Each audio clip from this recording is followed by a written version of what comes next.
Good morning, student. I am Sujata and welcome back to on the channel of Shahid Pramod B.Ed College online classes. And we are going to discuss, and we have discussed S2, and we are continuing. Today I am continuing the your topic Jean Piaget theory.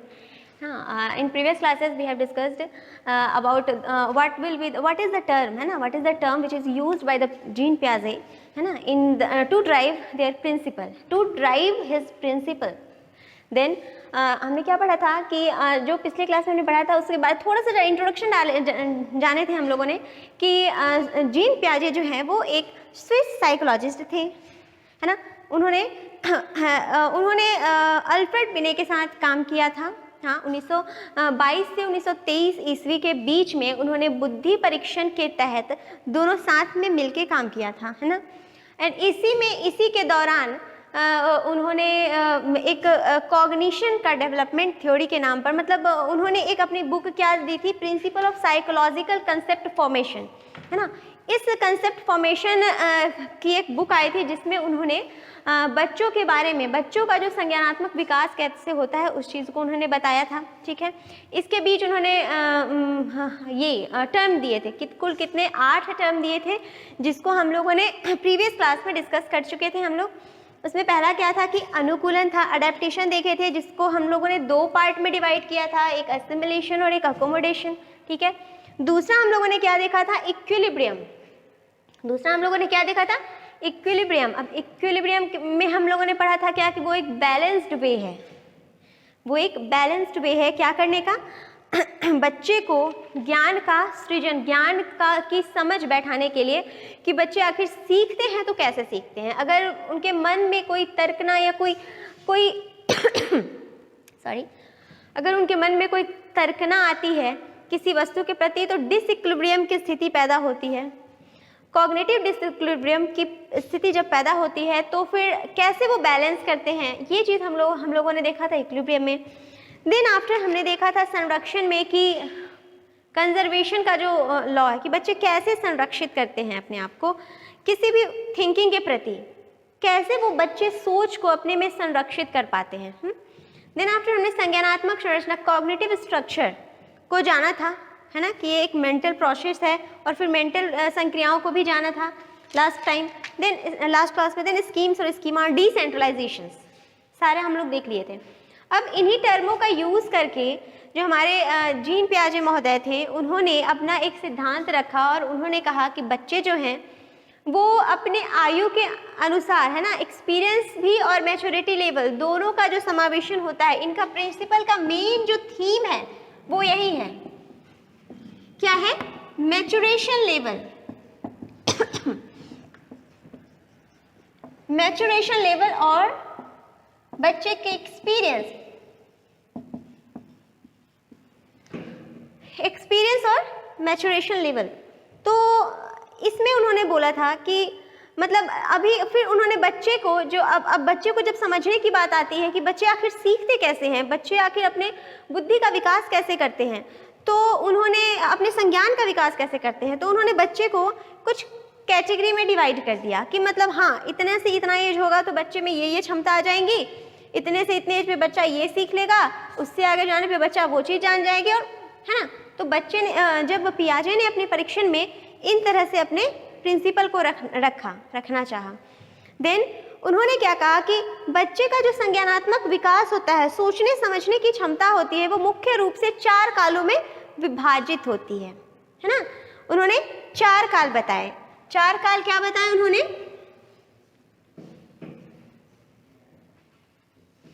चार काल में उन्होंने बताया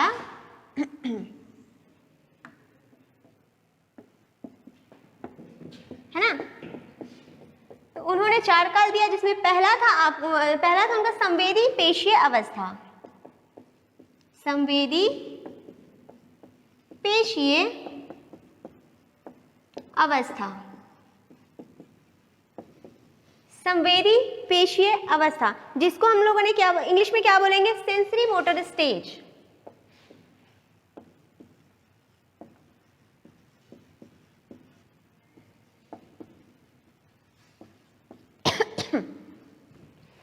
sensory motor stage. अब थोड़ी सी यहाँ पे है कि what is motor, what is motor stage, है ना। मोटर कहने का तात्पर्य ही है, मोटर से तात्पर्य है गत्यात्मक चीजें, जैसे कि हमारे जो बॉडी पार्ट्स में हैं वो मोटर का काम कौन करता है, हमारे हाथ पैर, हमारे मसल्स, है ना, हमारा बॉडी मूवमेंट, ये सारे मोटर्स हैं, उनका काम ही है गत्यात्मकता को करना। तो इसके भी दो पार्ट होते हैं। ये जो हमारा मोटर है इसके भी दो पार्ट होते हैं, एक फाइन मोटर और एक ग्रॉस मोटर।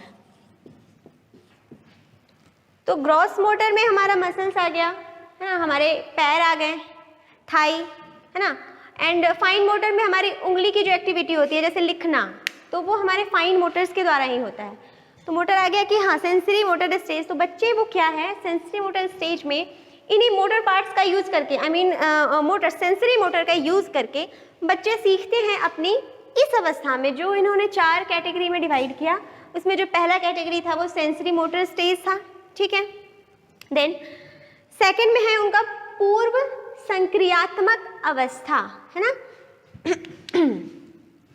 सेकंड उन्होंने डाला पूर्व संक्रियात्मक अवस्था। पूर्व संक्रियात्मक अवस्था क्या होता है, प्री ऑपरेशनल स्टेज। इसको इंग्लिश में हम क्या बोलेंगे, प्री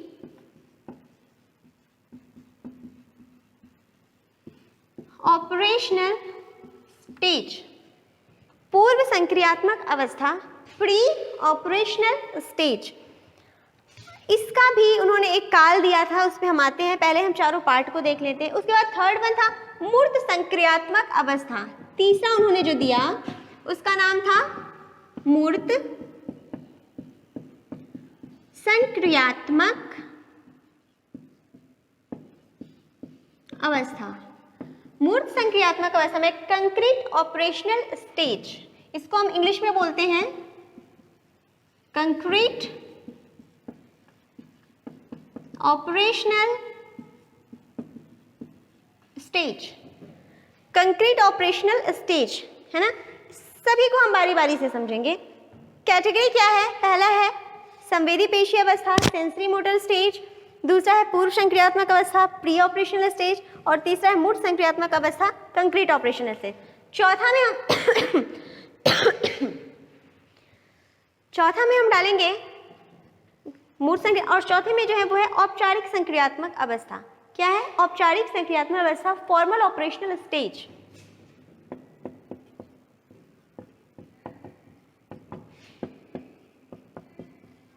औपचारिक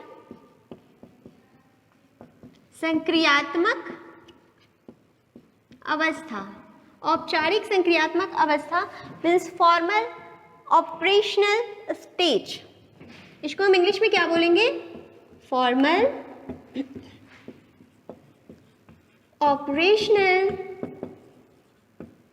स्टेज, ठीक है। ये देखिए, ये चारों जो अवस्था है वो जीन पियाजे थ्योरी का बेस है। इसको जीन पियाजे ने 4 कैटेगरी में, और चारों को फिर इनके, जैसा कि हम जानते हैं कि एक्सपीरियंस एंड देन मैचुरेशन, तो इन लोग इन सारे का मैचुरेशन लेवल उन्होंने फिक्स किया था, है ना। जैसे संवेदी पेशी अवस्था है तो इसका उन्होंने बोल दिया कि जन्म से 2 वर्ष, ठीक है, जन्म से 2 वर्ष। पूर्व संक्रियात्मक अवस्था को उन्होंने बोला कि 2 to 7 years, 2 से 7 साल। कितना, 2 से 7 साल। देन थर्ड है मूर्त संक्रियात्मक अवस्था, that is concrete operational stage. उसको 7 से 11 वर्ष। 7 से 11 वर्ष। देन 11 या फिर 11 हो गया, या 12 से ऑनवर्ड ये हो गया आपका औपचारिक ऑपरेशनल स्टेज, मतलब फॉर्मल ऑपरेशनल स्टेज, औपचारिक संक्रियात्मक अवस्था, ठीक है। ये चारों स्टेजेस। अब आते हैं इस स्टेजेस के बारे में, थोड़ा सा इन सभी को डील करते हैं बारी बारी से, एक एक करके, 1 by 1।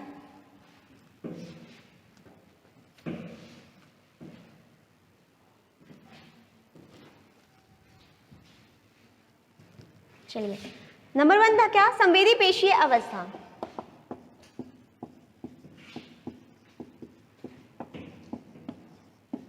संवेदी पेशीय अवस्था, इसका क्या था? जीरो नहीं लिखते, 0 वर्ष होता है क्या? एक वर्ष में अगर 12 मंथ्स होते हैं, 0 वर्ष बोल सकते हैं। फिर छमाही, तिमाही, ये सब क्या होता है? हाफ ईयरली, ये सब क्या होता है? जन्म से 2 वर्ष बोलेंगे। इनका जो संवेदी पेशीय अवस्था है, अगर 4 ऑप्शन आया उसमें अगर 0 से आपको 2 वर्ष आया और जन्म से 2 वर्ष आया तो कंफ्यूजन नहीं, जन्म से 2 वर्ष बोलेंगे, 0 से 2 वर्ष नहीं। देन तो नंबर 1 था हमारा संवेदी पेशीय अवस्था। इसकी क्या मुख्य विशेषताएं हैं कि इस अवस्था में जो बालक है ना, वो अपने इंद्रियों के प्रति, इंद्रिय गामक, जैसा कि इसका नाम ही है ना, इसका नाम ही क्या है? संवेदी पेशीय अवस्था, मोटर, सेंसरी मोटर स्टेज। मतलब सेंसरी मोटर स्किल्स जो बच्चे में होती हैं, जो कि जन्म से 2 वर्ष तक होती हैं, वो स्किल्स के थ्रू बच्चा इसमें सीखता है, अपने ज्ञान का अर्जन उसी से करता है। बच्चा अपने हाथ पैर को हिलाता है ना, अपने एक्सप्रेशन, जो कि उनकी माँ ज़्यादातर समझती है उनके एक्सप्रेशन को। तो इसमें है कि जब बच्चा अपने प्रारंभिक, इसमें प्री काल उसको बोलेंगे, जैसे प्रारंभिक काल में रहता है, इस स्टेज के मतलब जन्म जब हुआ और बच्चा जब धीरे धीरे बड़ा होने लगता है, तो जो उसका प्रारंभिक काल होता है, उस सारी की गुण ये है कि इस अवस्था में शिशु अपने अन्य क्रियाओं के अलावा शारीरिक रूप से चीज़ों को इधर उधर करके, वस्तुओं को गिरा के, है ना, उसको बार बार नीचे गिराना फिर उठाना, ऐसे कर करके सीखता है। लेकिन जब इस काल का लास्ट आता है, जैसे 2 वर्ष आते आते बच्चा है वो एक संवेदी ढंग से, मतलब उसमें परिपूर्ण हो जाता है, संवेदात्मक क्षेत्र में वो परिपूर्ण हो जाता है। और उसमें फिर बच्चा क्या करता है कि बच्चे में 2 वर्ष तक आते आते एक संवेद का अच्छी तरह से विकास हो जाता है। और उन्होंने इस अवस्था को टोटल 6 अवस्था, मतलब 6 क्या बोलते हैं, सब अवस्था, मतलब सब स्टेजेस में बांटा था।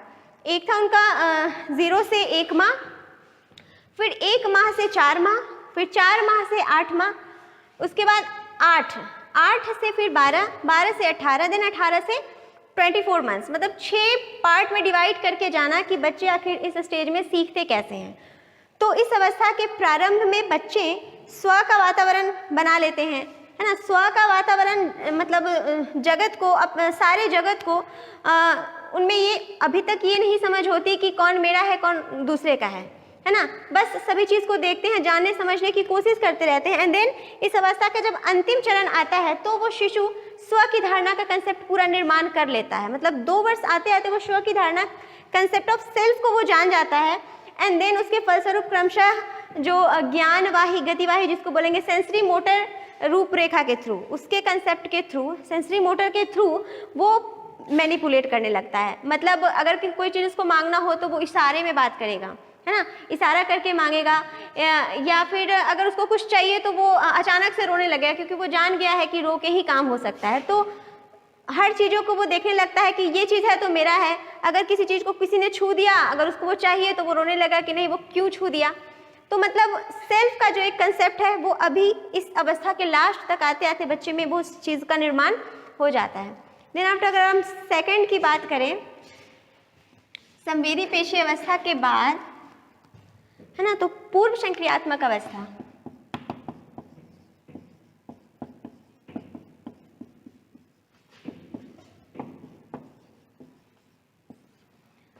पूर्व संक्रियात्मक अवस्था प्री ऑपरेशनल स्टेज में क्या था कि उन्होंने कहा, जो कि कहाँ 2 से 7 वर्ष की आयु थी, 2 वर्ष से 7 वर्ष के जो पीरियड थे उसको उन्होंने बोला क्या कि ये प्री ऑपरेशनल स्टेज है। तो प्री ऑपरेशनल स्टेज में उन्होंने बोला कि अब बच्चे की संज्ञान का विकास की अवस्था जो है वो 2 से 7 हो गई। एंड देन इस अवस्था में संज्ञानात्मक निर्णय जो होता है वो अब वो ले सकने के, मतलब जजमेंट, एक प्रत्यक्ष रूप से देखने की जो क्षमता उनमें अब वो विकसित होने लगती है इस स्टेज में आके। देन फिर परिस्थिति की विशेषताओं पर वो निर्भर करता है। रीजनिंग की तर्कना इसमें शुरुआत तो होने लगती है, लेकिन पूर्ण रूप से उसमें तर्कना की क्षमता आती नहीं है, लेकिन शुरुआत हो जाती है। क्वालिटी बहुत कम होती है, लेकिन वो तर्कना या तर्क संगत बातों को करने लगते हैं, है ना, उसके हर एस्पेक्ट को नहीं, उसके विपरीत ढंग से नहीं सोच सकते हैं, बट वो एक तरफा सोच रखने लगते हैं किसके प्रति, किसी चीज़ को तर्क करने में। जैसे कि अभी यहाँ पे देखिए, इस अवस्था में बालकों में संज्ञानात्मक विकास का संगठनात्मक रूपरेखा, एक ऑर्गेनाइज्ड फॉर्मेशन तैयार कर लेते हैं वो अपने मस्तिष्क में। एंड देन इसमें कुछ जो विशेषताएं जो है, अगर 2-4 बात की जो फॉर्मेशन होती है इस काल में, वो है आपका आत्म केंद्रीयता, है ना, ईगोसेंट्रिज्म पूरे ढंग से आ जाती है इसमें, आत्म केंद्रीयता। देन है कि जीववाद, बच्चे हैं वो एनिमिज्म को फॉलो करने लगते हैं, मतलब बच्चों को जानवरों में भी, मतलब क्या होता है कि बच्चे, अगर आप कुछ कर रहे हैं, वो बच्चा कुछ कर रहा है, तो पहले चाहेगा कि ये भी करे, या फिर ये जानवर ही है तो उससे ज़्यादा लगाव हो जाता है और वो चाहता है कि ये मेरे साथ खेले, जैसा हम करें वैसा वो भी करे। बहुत बच्चों को आप देखिएगा क्या कि पहले नहाने नहीं जाएगा, लेकिन अगर कोई डॉल है या कोई इस तरह का कोई टॉय आप उसको दे दिए, तो अगर पहले उसको नहा दो फिर वो नहा लेगा, पहले उसको खिला दो फिर वो भी खा लेगा, है ना। तो ये सब क्या हुआ, जीववाद, एनिमिज्म की क्षमता, एनिमिज्म को समझता है, एनिमिज्म के थ्रू वो अपने कंसेप्ट का निर्माण करता है। देन इसका एक और विशेषता इस पीरियड की आप देख लीजिए कि इसमें संक्रियताओं की कमी होती है, मेंटल प्रोसेस की कमी होती है, बट प्रोसेस होता है ना, वो मेंटली काम तो करते रहता है बच्चा है, लेकिन वही है कि तर्कना को वितर्क ढंग से नहीं सोचता है, तर्क करता है लेकिन उसका वितर्क वो करने में अब तक सक्षम नहीं हो पाता है।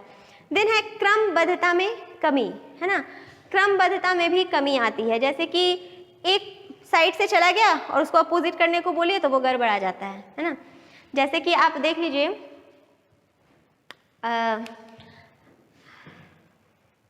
जैसे कि आप इसमें देखिए कि जैसे तर्क बच्चा करने चला, जैसे कि ये है ना, ये 4 इस तरह से आप रख दिए। अब इसको है कि जब ऐसे रखें सेम चीज़ को, जैसे यहाँ पे 5 दे दीजिए, अब ऐसे इसको रखें तो बच्चा कहेगा कि ये अलग है और ये अलग है ना। तो ये क्रमबद्धता की कमी होती है। या फिर आप ऐसे ही इसको लगा दीजिए, ये तो अगर ये वाले पार्ट को उठा के इधर रख दीजिए, बाकी डिज़ाइन सेम रखिए, तो वो भी कहेगा कि अब वो दूसरा कुछ बन गया। तो ये स्ट्रक्चर को वो ध्यान में नहीं रख पाता है, इसके अपोजिशन को वो ध्यान में नहीं रख पाता है इस काल में। तो इसकी ये मेन विशेषता यही हो गई कि पूर्व संक्रियात्मक अवस्था की, है ना। तो फिर बच्चा क्या करता है कि उसमें समायोजन स्थापित करने में उसको थोड़ी सी दिक्कत आती है। देखिए, प्री ऑपरेशनल स्टेज को उन्होंने 2 पार्ट में भी डिवाइड किया था। एक को उन्होंने क्या कहा, pre conceptional,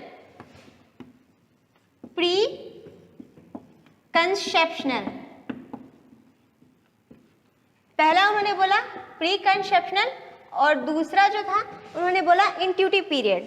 pre conceptional period और इंट्यूटिव पीरियड,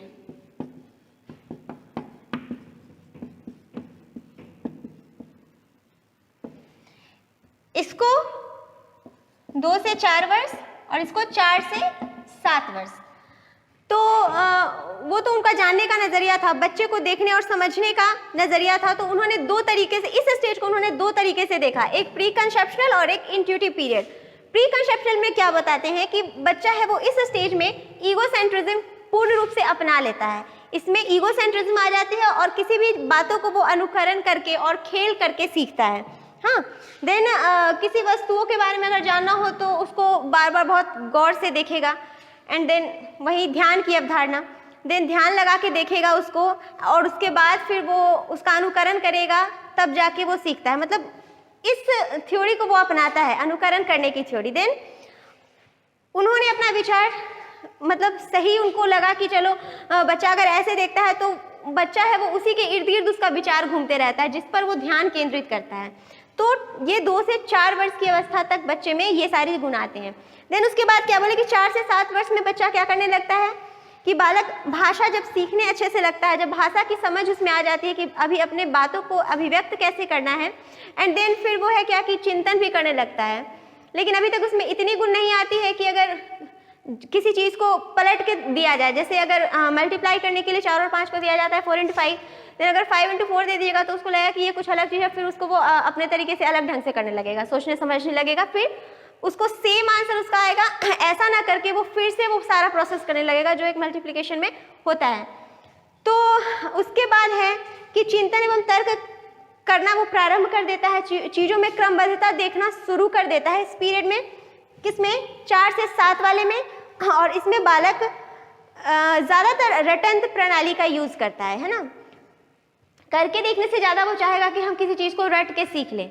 तो इसमें अब थोड़ी थोड़ी रटने की प्रणाली इसमें विकसित हो जाती है और उसी को वो सब कुछ मानने लगता है कि चलो किसी चीज़ को रट लेंगे तो हो जाएगा। लेकिन आगे वाले स्टेज में इस सारी चीज़ों का फिर वो बदलाव आता है, फिर वो परिवर्तन, उसके सोचने समझने की क्षमता में फिर परिवर्तन आती है।